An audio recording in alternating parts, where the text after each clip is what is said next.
মাগফিরাত ওয়া জান্নাত।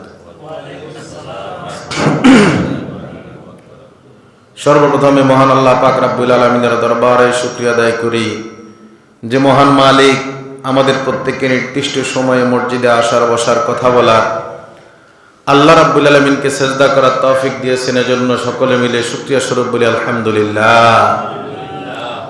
রাসূল আকরাম সাল্লাল্লাহু আলাইহি ওয়াসাল্লামের শানে দরুদ ও সালাম তেলাওয়াত করি যিনি সাইয়্যিদুল মুরসালিন, ইমামুল মুরসালিন, খাতামুন নবিয়্যিন। সকলে একবার সমস্বরে বলি সাল্লাল্লাহু আলাইহি ওয়াসাল্লাম। আমাদের আজকের আলোচনার বিষয় ধ্বংস কাদের জন্য। আল্লাহ এবং আল্লাহ রাসূল ঘোষণা দিলেন কাদের জীবনটা ধ্বংসের, সে বিষয়ে কথা হবে ইনশাআল্লাহ। এই ধ্বংস থেকে আমি আর আপনি যতই চেষ্টা করি উত্তরণ করার, এখান থেকে বের হওয়ার কিন্তু সুযোগ নাই। কারণ কি? কারণ আল্লাহ নিজেই ঘোষণা দিচ্ছেন, আল্লাহ রাসূল সাল্লাল্লাহু আলাইহি ওয়াসাল্লাম নিজেই ঘোষণা দিচ্ছেন ধ্বংস তাদের জন্য। তো সেক্ষেত্রে যার জন্য ধ্বংস ঘোষণা দিলেন তার দুনিয়ায়ও ধ্বংস, আখিরাতেও। একটা সূরা তেলাওয়াত করছিলাম, সূরার অংশ সূরা মাউন 4 নম্বর থেকে 7 নম্বর আয়াত তেলাওয়াত করছিলাম একটু আগে। আল্লাহ রাব্বুল আলামিন বলেন ফাওয়াইলুল লিল মুসাল্লিন, ধ্বংস ওই সকল নামাজীদের জন্য যারা নামাজ আদায় করে না তাদের ব্যাপারে বলতেছে না, যারা করে তাদের ব্যাপারে বলতেছে। তাহলে বোঝা যায় নামাজি যারা তাদেরকে আল্লাহ সতর্ক করতেছেন। কি কথা কন না? আল্লাহ নামাজীদেরকে সতর্ক করতেছেন ফাওয়াইলুল লিল মুসাল্লিন, ধ্বংস সে সকল নামাজীদের জন্য আল্লাযীনা হুম আন সালাতিহিম সাহুন, যারা নিজেরাই নিজেদের নামাজের প্রতি অসচেতন, উদাসীন। এটা কেমনে? আমরা অনেকে নামাজ আদায় করি না, কেউ আছি এক ওয়াক্ত পড়ি আর এক ওয়াক্ত পড়ি না, কেউ আছি একদিন নামাজ আদায় করলে আরেকদিন করি না, কেউ আছি আত্মীয় স্বজনের বাড়িতে বেড়াতে গেলে খুব নামাজি কিন্তু নিজের বাড়িতে নামাজি কি কথা কয় না, আছে না নাই? এরপরে আরো আছে, আল্লাহ যে বললেন আল্লাযীনা হুম আন সালাতিহিম সাহুন, এই মানুষগুলো নামাজের প্রতি উদাসীন। আজান দিচ্ছে আর কি, জামাতে যাব আর কি, অসুবিধার তো কিছু নাই, আস্তে আস্তে আসতেছে আসে না, আসতেছে আসে না, এক সময় আসে তাড়াহুড়া করে জামাত ধরে, আছে না নাই? অথচ তাড়াহুড়া করে জামাত ধরার কোনো সুযোগ শরীয়তে নাই। আল্লাহ বললেন আল্লাযীনা হুম ইউরাউন, এই মানুষগুলোর মধ্যে আবার আরেকটা কোয়ালিটি আছে, যারা লোক দেখানো ইবাদত করে। কি দেখানো? কথা বলেন, কি দেখানো? আল্লাহর আদেশ পালন করে সালাত আদায় করবে, এটা করে না, বরঞ্চ কি করে? বরঞ্চ আল্লাহর আদেশ বাদ দিয়া সালাত আদায় না করে মানুষকে দেখানোর জন্য, ওই যে একটু আগে বললাম বেড়াইতে গেলে আমরা পুরোপুরি মুসলমান হয়ে যাই, নামাজি হয়ে যাই, জামাতের টাইম কখন সেটা আমরা ভালোভাবে খেয়াল রাখি। কারণ কি? সমাজের লোক আমাদের কি বলবে, আছে না না এরকম মুসলমান? আল্লাহ বলতেছেন আল্লাযীনা হুম ইউরাউন, এই মানুষগুলোর ধ্বংস এই কারণে, কারণ এরা আল্লাহকে রাজি খুশি করার জন্য ইবাদত করে না, বরং এরা ইবাদত করে কিসের জন্য? এরা ইবাদত করে মূলত লোক দেখানোর জন্য, মানুষকে দেখানোর জন্য নামাজি সাজে। ওয়ায়ামনাউনাল মাউন, ধ্বংস তাদের জন্য যারা এই দুনিয়ার জমিনে ছোটখাটো কোনো বিষয়বস্তু, কোনো জিনিসপত্র কেউ ধার চাইলে, হাওলাত চাইলে দেয় না। মনে করেন একটা বালতি, মনে করেন একটা দা, মনে করেন একটা কুঠার, মনে করেন একটা শাবল, এরকম ইত্যাদি বিভিন্ন রকম জিনিসপত্র একজনের থাকলে আরেকজনের থাকে না, এইরকম অবস্থার হয় কি হয় না? আছে না নাই? এখন আপনার একটা কোদাল দরকার কিন্তু আপনার নাই, আপনার একজন পাশের ভাইয়ের কাছে আছে, তার কাছে গেলেন, তিনি দিলেন না, আছে দিলেন না। আল্লাহ বলতেছেন, ঘোষণা দিচ্ছেন আল্লাহ কোরআনে, তোমার কাছে হাওলাত চাইছে, তুমি দাও নাই, তোমার জিন্দেগিটাও ধ্বংস, পরকালও ধ্বংস। বলি নাউযুবিল্লাহ। এখন প্রশ্ন আসতে পারে যে হুজুর এত যত্ন করে জিনিসটা তৈরি করলাম, বানাইলাম, ইনভেস্ট করলাম, কিন্তু যারে দিলাম সে তো যত্ন করে নাই। কি হয় না এরকম? হয় না? আমরা নিজের জিনিস যত যত্ন করি, এটা আরেকজনের জিনিস এতটুকু যত্ন করি না, মায়া করি না। অথচ আপনি তাকে দেওয়ার সময় দেখিয়ে দিবেন, আমার এই জিনিসটা এইরকম, তোমাকে দিচ্ছি। আমারটা তুমি যতক্ষণ নিবা, তোমার কাছে যতক্ষণ থাকবে, এটা তোমার কাছে আমানত, এটা তার কাছে কি আমানত। এটার যদি খেয়ানত হয় তাহলে তুমি মুনাফিক। সুতরাং যেভাবে দিচ্ছি যদি এইভাবে দাও তাইলে পাইবা, আর না হলে যে একবার গেছে আর দ্বিতীয়বার পাওয়ার কোনো সুযোগ নাই। কারণ আপনি আপনার আল্লাহর আদেশও পালন করা লাগবে। আপনার যন্ত্রটা যদি সেফ থাকে তাহলে এটা দিয়ে আরেকটা মানুষ উপকৃত হবে কিনা। এখন একটা লোক নিয়ে যদি নষ্ট করে দেয় তাহলে আরেকটা লোকের উপকার কিন্তু শেষ, এটাই বাস্তবতা। সুতরাং আমরা যারা নেব কারো কোনো জিনিস যত্ন সহকারে নেব, যতক্ষণ আমার কাছে থাকবে ততক্ষণ এটা আমানত, মনে থাকবে তো ইনশাআল্লাহ। আল্লাহ রাব্বুল আলামিন সূরা হুমাযার মধ্যে বলেন, ওয়াইলুল লিকুল্লি হুমাযাতিল লুমাযা, 1 থেকে 4 নম্বর আয়াত। আল্লাহ বলেন ওয়াইলুল লিকুল্লি হুমাযাতিল লুমাযা, ধ্বংস তাদের জন্য যারা মানুষের সামনে এবং পেছনে, সামনে নিন্দা করে পেছনে গীবত করে। এই কোয়ালিটির মুসলমান আছে না নাই? এখন দেখেন, আমরা সামনে মানুষের সাথে খুব ভালো, পেছন পেছন তার বিরুদ্ধে যতটুকু পারি বলি। তাহলে আল্লাহ ঘোষণা দিলেন, এই চরিত্র যদি আমার মধ্যে থাকে তাহলে আমি কি হয়ে গেলাম? ধ্বংস। আল্লাহ ঘোষণা দিলেন তুমি ধ্বংস। আমি যতই চেষ্টা করব, যতই ইবাদত করব, যতই ইনকাম করব, আমার জীবনটা কিন্তু সার্থক হবে না, সফল হবে না। পরকালেও আমার ধ্বংস, দুনিয়াও আমার ধ্বংস। এই শব্দগুলো আল্লাহ যাদের জন্য ব্যবহার করছেন, এরা শুধু দুনিয়ায় ধ্বংস না, পরকালও ধ্বংস। নাউজুবিল্লাহ নাই। এরপর আল্লাহ বললেন, 2 নম্বর আয়াত সূরা হুমাযা, আল্লাযী জামাআ মালান ওয়া আদ্দাদা। এই লোকগুলোর আরেকটা কোয়ালিটি, তারাও ধ্বংস, যারা নিজেদের সম্পদগুলোকে জমা করে, সঞ্চয় করে, আবার গুনে গুনে রাখে ঠিক আছে কিনা। আরেকটু হইলে রাউন্ড ফিগার হইতো 99,000 আছে, 1000 জমা করলে 1 লাখ হইতো, সেটা ব্যাংকে রাখতে পারতাম, সেটা সুদে লাগাইতে পারতাম, সেটা মানুষের ক্ষতি করার কাজে ব্যবহার করতে পারতাম। 5000 আছে, আরো 2000 যদি হয় তাইলে একজন সালিশকে দিতে পারি যে আমার পক্ষে মিথ্যা রায় দিবে। কি আল্লাহ বললেন তাদের জীবনটা ধ্বংস। আল্লাযী জামাআ, যারা সম্পদকে একত্রিত করে, মালান, মাল মানে সম্পদ, এই সম্পদ একত্রিত করে, শুধু তাই নয় ও আদ্দাদা, আবার গুনে গুনেও আছে কিনা। আমরা সন্তানের সম্পত্তি যখন বন্টন করি, বাবার ওয়ারিশ সূত্রে যে সম্পত্তিটা বন্টন করি, আমরা ভাইদেরকে উত্তম সম্পদ দান করি, বোনদেরকে আমরা দুর্বল সম্পদ দান করি। ভাইদেরকে বাড়িতে, বাজারে, মার্কেটে দেই, বোনদেরকে আমরা নালে বিভিন্ন খেতে দেই, আছে না নাই? অথচ আপনার বাবার সম্পদ যেখানে যতটুকু আছে ওখানে অতটুকুই ভাগ করা লাগবে, যতজন ওয়ারিশ, যতজন কি। সুতরাং এদিকে আমি নিলাম, ওদিকে আপনাকে দিলাম, এই সুযোগও কিন্তু নাই। কিন্তু এই সমাজে এটাও কি কথা কয় না, হয় কি হয় না? আল্লাযী জামাআ মালান ওয়া আদ্দাদা। এরপরে বলছি ইয়াহসাবু আন্না মালাহু আখলাদা। আল্লাহ বলেন সে মনে করে তার এই সম্পদ, তার এই অর্থ তার জন্য চিরজীবন কাজে লাগবে, সে তাকে মুক্তি দিবে। কে? অর্থ, সম্পদ তাকে মুক্তি দিবে। আল্লাহ বলেন কাল্লা, কখনো নয়, লায়ুমবাযান্না ফিল হুতামা। আমি আল্লাহ রাব্বুল আলামিন অবশ্যই অবশ্যই এই শ্রেণীর মানুষগুলোকে হুতামা নামক জাহান্নামে নিক্ষেপ করব বলি। নাউজুবিল্লাহ।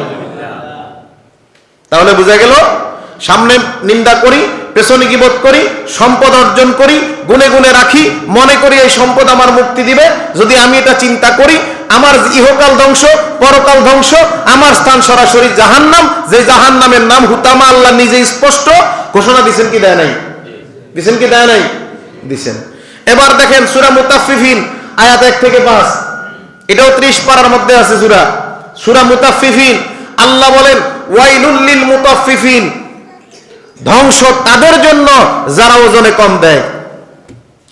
কথা বলেন, এই সমাজে লেনদেন, কাজ কারবার, হাওলাত বরাত যাই করেন, কোন জিনিসপত্র ওজন দিয়া করেন না, অনুমান দিয়া করছেন। যদি কম বেশি হয়ে গেছে, 1 নাম্বার ফিকহের ভাষায় আপনি সুদের গুনাহ কামাইলেন, 2 নাম্বার কোরআনের ভাষায় আপনার জীবনটা ধ্বংস। আমরা কুরবানির গোশত ওজন দিয়ে ভাগ করি না, অনেক সময় অনুমান করে একটা বোলের মধ্যে, একটা টুকরির মধ্যে, একটা পাত্রের মধ্যে রেখে কি করি? বন্টন করি। আছে এরকম রীতি। এবার সেটা না হয় বাদে দিলেন, ধান যে মাপে বিল থেকে যখন ধান সংগ্রহ করে, ধান বলেন, সরিষা বলেন, গম বলেন, বিভিন্ন রকম ক্ষুদ্র যে ফসলগুলো আছে, এগুলো বিশেষ করে আমরা একটা নির্দিষ্ট পাত্রে মাফি বন্টন করি না? এক্ষেত্রে কম বেশি হওয়ার সম্ভাবনা আছে না নাই? ফিকহ বলতেছে, ফিকহের ভাষায় এটা এখানে আপনার সুদের গুনাহ হবে, দাতা এবং রহিতা উভয়ের। আর কোরআন কি বলতেছে? ওজনে কম দিছেন, ওজন করেন নাই, হয় ওজন করছেন কম দিছেন অথবা ওজন করেনই নাই, আল্লাহ বলতেছে আপনার জীবনটা কি? এটা আমার কথা। ওয়াইলুল লিল মুতাফফিফিন, প্রথম আয়াতটা দিয়ে আল্লাহ শুরু করলেন, যারা ওজনে কম দেয় তাদের জীবনটা ধ্বংস। এখন একটু চিন্তা করে দেখেন, এই যে ওজনে কম দেওয়া আর নেওয়া, সূরা আর রহমানের মধ্যে আমরা একটা আয়াত পড়ি, আল্লাহ তুকসিরুল মিজান, পড়ি কিনা? আয়াতটার অর্থ কি? যে ওজনে কম বেশি করিও না। এই কথাটা বোঝাচ্ছে আল্লাহ রাব্বুল আলামিন শুধু দাড়ি পাল্লায় উঠালেই যে ওজন, এটা বিষয়টা এরকম না, আরো আছে। কি সেটা? আমার 3টা সন্তান, আমার দৃষ্টি, আমার ইনসাফ তাদের মধ্যে সমান থাকতে হবে। আমি যদি দৃষ্টি দিয়ে তাদেরকে ইনসাফ সমানভাবে কায়েম না করি, কাউকে আদর বেশি করি, কাউকে কম করি, এখানেও আমি ওজনে কম বেশি করছি। কথা বুঝেন না মনে হয়? এখানে কি করছি? ওজনে কম বেশি করছি। তাহলে বোঝা গেল আমার শুধু দাড়ি পাল্লা দিয়েই শুধু ওজন না, আমার বিবেক দিয়ে ওজন, বুদ্ধি দিয়ে ওজন। আমি যদি একজন লোক আমার কাছে বিচার চাইতে আসছে, আমি অভিভাবক, আমি বিচারক, আমি কাজী, আমি জজ, আমি যাই হই না কেন, আমি যদি ইনসাফের সহিত বিচার করে দেই, পক্ষপাতিত্ব না করি, তাইলে ওজন ঠিক আছে। যদি পক্ষপাতিত্ব করে ওজনে ঠিক,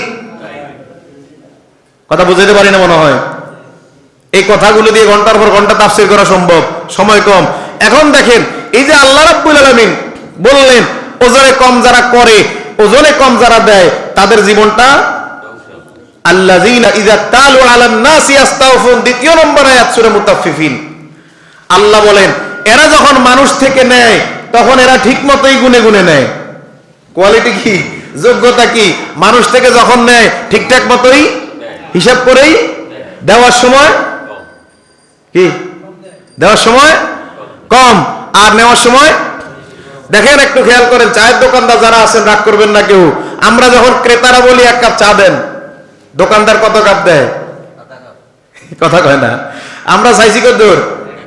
চাইছি কতটুকু? 1 কাপ। দিছে কতদূর? আধা কাপ। এখন বলতে পারেন হুজুর প্রচলিত সিস্টেমটাই এখন আধা কাপে 1 কাপ। কি সিস্টেমটা? কি আধা কাপে 1 কাপ? যদিও সিস্টেম হয় কিন্তু কথার সাথে কাজের কোনো মিল নাই। এটা শুধু 1-2 না, সারা পৃথিবীটাই, বাংলাদেশটাই কি এবং হয়ে গেছে না? গেছে না? কারো বিরুদ্ধে বলতেছি না, বাস্তবতা। তাইলে ওজনে কম বেশি এখানে হয় কি হয় না? হচ্ছে না? সাবধান থাকার দরকার আছে না নাই? প্রয়োজনে 5 টাকাটা এখন 60 টাকা নেন, পুরো কাপ দেন। আর যে ব্যক্তি বলে যে আমার এত লিকারের দরকার নাই, সেটা তো সমস্যা নাই, কারণ পার্টির দাবি দেওয়া নাই। আল্লাযী ইযা তালু আলান নাসি ইস্তাওফুন, সম্ভব। তেল যখন মাপে, তেল আপনারা দেখছেন, আমিও দেখছি, বিভিন্ন রকম লিটার মাপের যে এগুলো ছিল না, পাত্রগুলা, তেল যখন মাপে তখন এটা একবারে সমানে সমান দেয় না? দেয়নি? আবার কারো পাত্র যদি বড় হয়, নিচে ছিদ্র থাকে, ছিদ্র বরাবর আসলে তেল পড়ে যাবে, ওই জন্য ছিদ্রটাই মাপের নির্দিষ্ট সীমা, নাকি বলেন? আল্লাযী ইযা তালু আলান নাসি ইস্তাওফুন।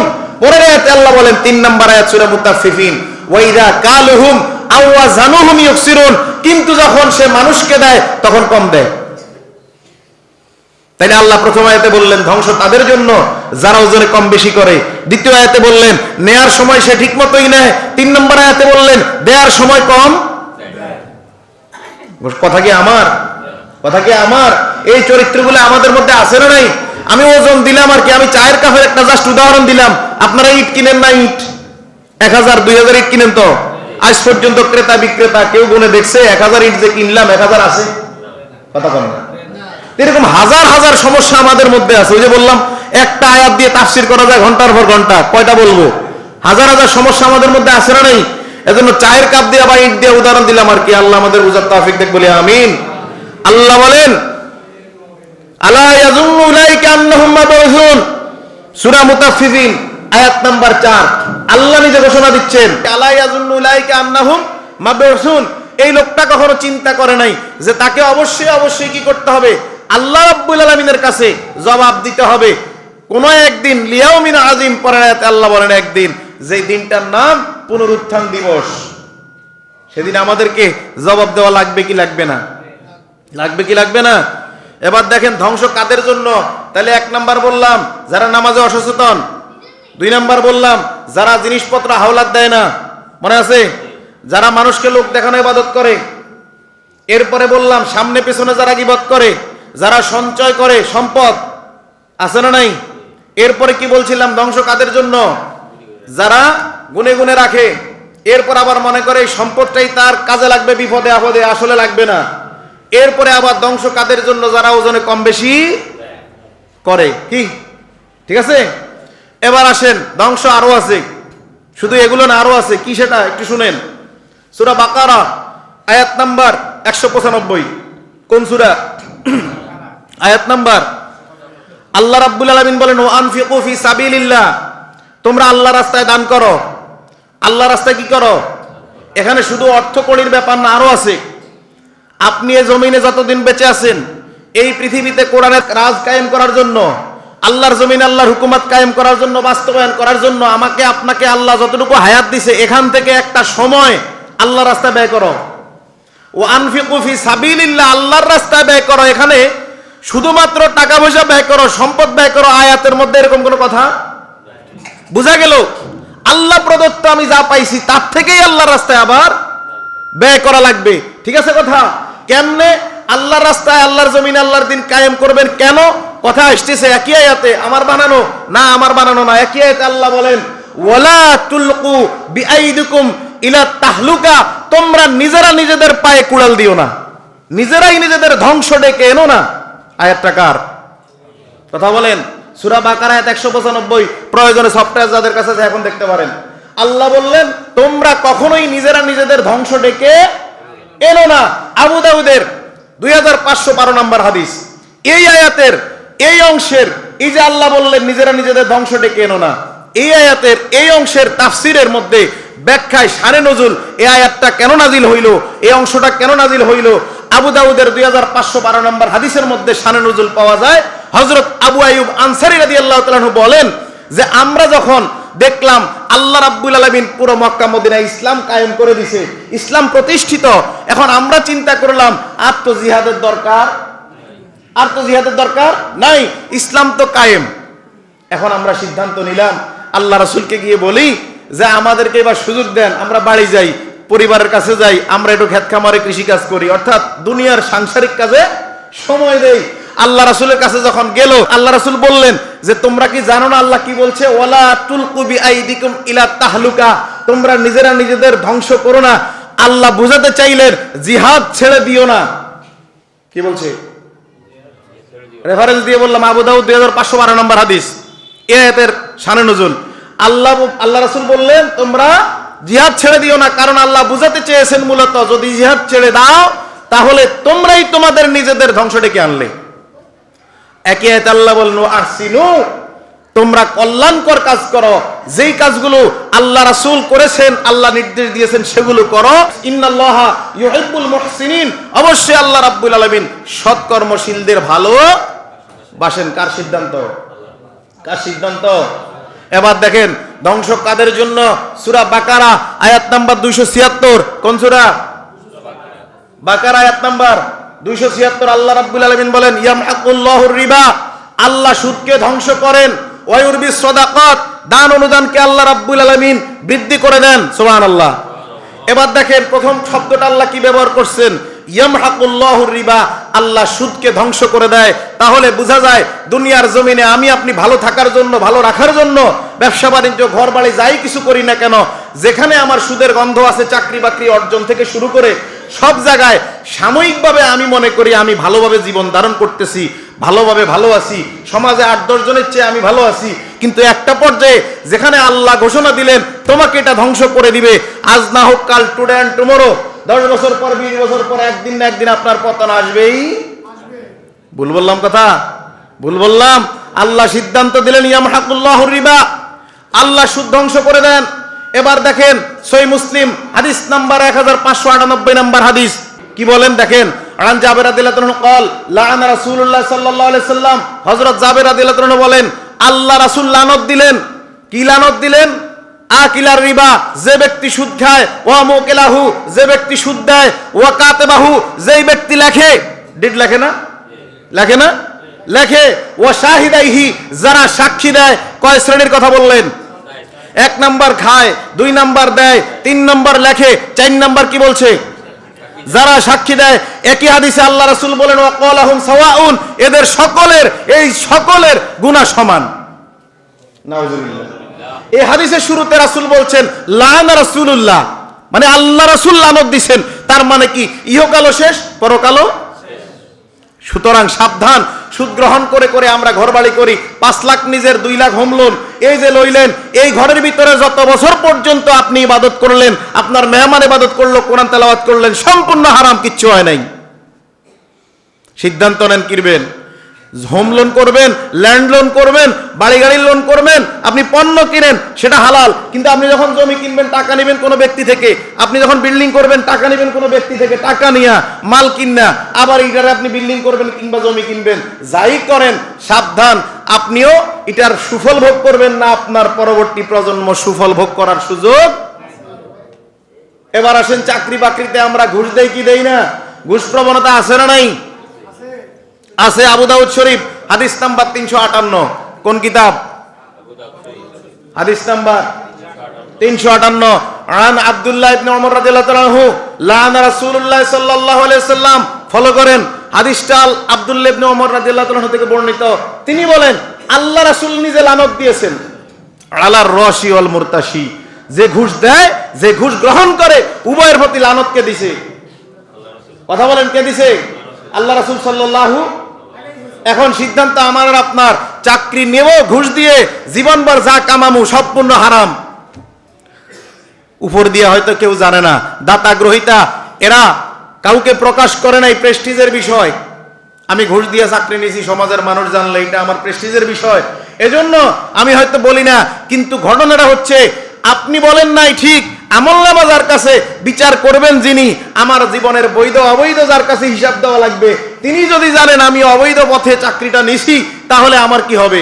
অবৈধ পথে আমি সালিশকে কিনে, জজকে কিনে, মিথ্যা মামলা, ভুয়া মামলা দিয়ে আমি আরেকজনকে হয়রানি করে দুনিয়ার মানুষকে বোকা বানানো সম্ভব? স্বয়ং রব্বুল আলামিনকে বোকা বানানো সম্ভব না। সম্ভব কিনা? সম্ভব কিনা? যদি সম্ভব না হয়, যার কাছে আমি আপনি ধরা, তাকেই যদি বোকা বানাইতে না পারি, তাকেই যদি ধোকা দিতে না পারি, তাহলে আমি সবচেয়ে বড় বোকা, যদি ঠিক মতো না চলি। বললাম। এখন আপনি দেখেন তো, ধ্বংস কাদের জন্য? যে কথাগুলো বলতেছি বাস্তবতার সাথে মিল আছে না নাই? আছে না নাই? এবার দেখেন সহিহ বুখারী 4886 নম্বর হাদিস। কোন কিতাব? হাদিস নাম্বার 4886 নম্বর হাদিস। কি বলেন আল্লাহ রাসূল সাল্লাল্লাহু আলাইহি ওয়াসাল্লাম? একটু দেখেন, হযরত আব্দুল্লাহ রাদিয়াল্লাহু আনহু থেকে হাদিসটা বর্ণনা। আল্লাহ রাসূল বলেন, যেই মানুষ কোন মানুষের শরীরে উল্কি বা ট্যাটু অঙ্কন করে, বুঝেন, দেখবেন এখন মিডিয়ায় দেখা যায় এতটুকু পর্যন্ত শুধু বিভিন্ন রকম ট্যাটু, বুঝেন তো, স্টিকার, বিভিন্ন ডিজাইন আছে না নাই? বিভিন্ন জায়গায় আছে, পুরুষ হোক কিংবা নারী।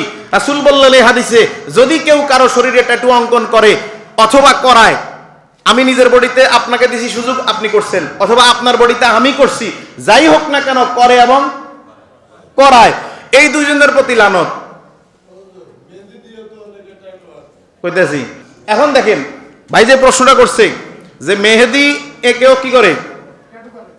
ট্যাটু করে। এখন মেহেদি কে দিবে, কারা দিবে? এখানে আরেকটা প্রশ্ন আছে, কার জন্য? হাতে মেহেদি দিবে, পায়ে মেহেদি দিবে, হাতের নখে মেহেদি দিবে, পায়ের নখে মেহেদি দিবে, এটা শুধুমাত্র নারীর জন্য। তাও আবার বিবাহিত নারী, যে তার স্বামীকে সৌন্দর্যে আকৃষ্ট করার জন্য, স্বামীর সামনে নিজের সৌন্দর্য উপস্থাপন করার জন্য যে এই সৌন্দর্যগুলো দিতে পারবে। তবে হ্যাঁ, মেহেদি দিয়া যদি কোনো চিত্র অঙ্কন করে, নারী হোক কিংবা পুরুষ, সেটা যদি প্রাণীর ছবি হয়, তাহলে ওই ব্যক্তিও জাহান্নামী, আর যিনি এটা করছেন করার জন্য উৎসাহ দিয়েছেন তিনিও জাহান্নামী। যতদিন বডিতে থাকবে ততদিন তার ইবাদত হবে না। আমরা পুরুষরা মেহেদি দেই, মেহেদি দিবেন দাঁড়িতে পুরুষরা, যদি একটা প্রশ্ন আসছে, মেহেদি দিবেন দাঁড়িতে, হাতে পায়ে দেওয়ার সুযোগ নেই পুরুষদের। এখন মেহেদি তো ভালো জিনিস, এখন স্বর্ণ গয়না পুরুষরা গলায়, হাতের আঙ্গুলে, আছে না নাই? জায়েজ আছে? নাই তো। শ্বশুর বাড়িতে গেছেন বিয়ের দিন, যাক যে কয়টা পাইছেন আর কি, রাত্রে আইনা এটারে ঠিক মতো গোছাই গাছাই জমা করে রাখেন। এটা তো করি না আমরা অনেকে, এটাকে আবার ডিসপ্লে করি, পাবলিশ করি হাতে পায়ে আঙ্গুলে, এটা মানুষকে দেখাই যে মোটামুটি 8-10টা পাইছি, মানুষ বুঝবো আমার আত্মীয় ভালো। এটা তো বাস্তবতা, বাস্তবতা এরকম না। অথচ কি বললেন আল্লাহ রাসূল? বললেন যে কেউ যদি বডিতে উল্কি করায় অথবা করে, উভয়ে কি? উভয়ের প্রতি লানত। এই এক দুইটা কথা বললে হাদিসে আরো আছে, যেই নারীরা কিংবা যেই পুরুষরা সৌন্দর্য বর্ধনের জন্য, সৌন্দর্য বৃদ্ধির জন্য ব্রু ফ্ল্যাগ করে, চুলকে, ধরেন আপনার চুলগুলো এভাবে আছে, এখন আপনি কি করলেন, এই সাইডে দুইটা চুল একটু এলোমেলো আছে, এগুলাকে উপড়ে ফেলছেন, নালে কেটে ফেলেন সবসময় সৌন্দর্যের জন্য। এই সৌন্দর্যের জন্য যেটা কেটে ফেললেন, আল্লাহ রাসূল বলল তার প্রতি লানত। আমাদের সকলের কপালটা এরকম ভাজমতো নাই, আছে না? একটা হচ্ছে আপনি একটা সাইড ধরে ফিনিশিং দিলেন, এটা এক জিনিস, আরেকটা হচ্ছে এদিক দিয়ে 5-7টা হয়ে গেছে, এরকম হয় অনেকের মুখে এখানে দাঁড়িয়ে নেই, কিন্তু এদিক দিয়ে দাঁড়িয়ে অভাব নেই, আছে না এরকম? কিন্তু বেলাইনে যদি উঠে, সেটাকে যদি আপনি রেখে দেন সেটাই ঠিক, সেটাকে যদি একবার বারবার কাটেন। রাসূল কি বলল? বুরু ফ্ল্যাগ যদি কোনো মহিলা করে, এখন আমরা যারা ইয়াং জেনারেশন আছি, যারা বিয়ে করি, বিয়ের আগেই আমরা শ্বশুর বাড়িতে তথ্য দেই, বউরে পার্লারে নিয়ে সাজগোজ করে নিয়ে রেডি করে রাখবেন, হয় না এরকম? কারণ কিছু কিছু ইয়াং জেনারেশন মনে করে ফ্ল্যাগ করলে বউ তার কাছে ভালো লাগে, এরকম ইয়াং জেনারেশন আছে না নাই? এজন্য ইয়াং জেনারেশনদের জানার দরকার, বিয়ে করছে কিংবা করে নাই, সকলের জানা উচিত। এটা যে ব্যক্তি করার পরামর্শ দিবে তার প্রতিও লানত। এখন কি করবেন? আল্লাহ যে সৌন্দর্য দিছে, এর মধ্য থেকে যেভাবে সাজগোজ করে সুন্দর রাখা যায় সেটাই ভালো। নিজের স্ত্রী নিজের সামনে যতটুকু সৌন্দর্য উপস্থাপন করবে করুক, কিন্তু আমগো সেটা নাই। বাড়ির মধ্যে বউ তেনা ভরে আর বিভিন্ন রকম বিভিন্ন সাজ পোশাক নিয়ে বিভিন্ন পরপুরুষের সামনে যায়, আছে না নাই? আল্লাহ রাব্বুল আলামিন এগুলো থেকে আমাদের হেফাজত করুক বলে আমিন। একই হাদিসে বলেন, যদি কোনো নারী কিংবা পুরুষ তার দাঁতের মধ্যে ফাঁক করে, কি করে? দাঁতের মধ্যে ফাঁক সৃষ্টি করে, অর্থাৎ কেউ আছে একটা দাঁত উঠায়া এটাকে সৌন্দর্য বৃদ্ধির জন্য কিংবা মানুষের কাছে নিজেকে ফলোআপে আনার জন্য, কথা বুঝেন না? এখন তো ফলোয়ারের যুগ, এখন মানুষ একজনের দাম যদি 30 টাকা হয়, ফলোয়ার আছে 3000, কি আছে না নাই? এখন তো ফলোয়ারের যুগ, যার জন্য এখন রাসূলকে আমরা ফলো করি না, আইডল মানি না। আমরা আইডল মানি বিভিন্ন সেলিব্রিটি যারা, তাদেরকে, কথা কয় না। অথচ আল্লাহ রাসূল বললেন তাদের প্রতি লানত যারা নিজেদের দাঁতকে ফাঁক করে দেয়। এটা মানুষকে বোঝানোর জন্য। অসুখ বিসুখ সেটা ভিন্ন কথা, রোগ বিমার সেটা ভিন্ন কথা, একটা দাঁত নষ্ট হয়ে গেছে উঠিয়ে ফেলছেন সেটা সমস্যা না, কিন্তু আপনি যদি ডিজাইন করেন মানুষকে দেখানোর জন্য, নিয়তটা দেখতেছে কে? কথা বলেন, নিয়ত দেখতেছে কে? বিচার করবে কে? আল্লাহ করবে কিনা? করবে কিনা? একে হাদিসের কথা, যদি কোনো ব্যক্তি চেহারার মধ্যে বিকৃতি ধারণ করে, নারী পুরুষ যাই বলেন, একটা হচ্ছে চেহারা বিকৃতি ধারণ, আরেকটা হচ্ছে পোশাকে বিকৃতি ধারণ। কটা হইল? মানে চেহারার বিকৃতি ধারণটা হচ্ছে একরকম, আর পোশাকের বিকৃতি আরেক রকম। কিরকম? আপনি দেখবেন এখন কিছু কিছু মেয়ে জিন্স পরে, বাবারা কিনে দেয়। এই যে শীতের সিজন গেল, জিন্সের শার্ট আছে যেটা শীতকে আবরণ করার জন্য, শীত থেকে রক্ষা পাওয়ার জন্য উপযুক্ত। মেয়েরা, স্কুল কলেজ ইউনিভার্সিটির মেয়েরা এখন জিন্সের শার্ট পরে, আছে না নাই?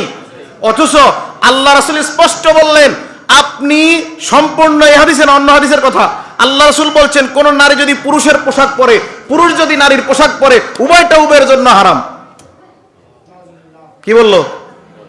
নারী পুরুষের পোশাক পরার কোনো সুযোগ, আবার পুরুষ নারীর পোশাক পরার কোনো সুযোগ নাই। সুতরাং আমরা যারা কিনে দিচ্ছি, নিজেদের ওয়াইফ বলেন, নিজেদের বোন বলেন, নিজেদের মেয়ে বলেন, যাকেই কিনে দিচ্ছেন, এটা করার কোনো সুযোগ নাই। আবার হলুদ কাপড়, আমরা পুরুষরা অনেক সময় হলুদ কাপড় দিয়ে পাঞ্জাবি বানাই, বিশেষ করে গায়ে হলুদে, যেটা শরীয়তে নাই। ইনশাআল্লাহ একদিন যদি আল্লাহ তৌফিক দেয়, মুসলমানের বিয়ে এই প্রসঙ্গে আলোচনা আসবে, ইনশাআল্লাহ ইমিডিয়েটলি আসবে, আল্লাহ যদি বাঁচায় রাখে।